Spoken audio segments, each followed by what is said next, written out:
Mock പോളിൽ വൻ ക്രമക്കേട്. Kasaragod BJP സ്ഥാനാർത്ഥിക്ക് വോട്ടുകൾ അധികം ലഭിച്ചു.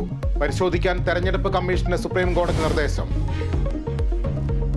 പിണറായിക്കെതിരെ രൂക്ഷ വിമർശനവുമായി രാഹുൽ ഗാന്ധി. BJPക്കെതിരെ പിണറായി ഒരക്ഷരം മിണ്ടുന്നില്ല. പല മുഖ്യമന്ത്രിമാരും ജയിലിൽ കഴിയുമ്പോൾ പിണറായിയെ ചോദ്യം ചെയ്യുന്നത് പോലുമില്ലെന്ന് രാഹുൽ ഗാന്ധി.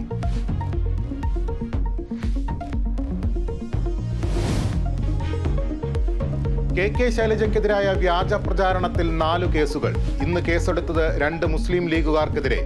LDFന്റെ വ്യാജ ആരോപണങ്ങൾക്കെതിരെ നിയമ നടപടി സ്വീകരിക്കുമെന്ന് ഷാഫി പറമ്പിൽ. കോൺഗ്രസിനെതിരെ വിമർശനവുമായി യെച്ചൂരിയും പിണറായിയും.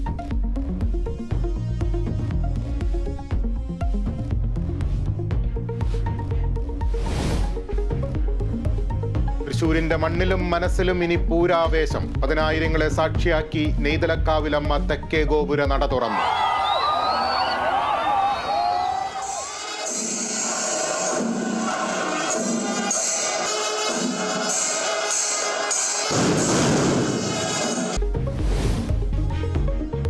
IPL-ൽ ഇന്ന് പഞ്ചാബ് മുംബൈ പോരാട്ടം. വിജയവഴിയിൽ തിരിച്ചെത്താൻ ലക്ഷ്യമിട്ട് ഇരു ടീമുകളും.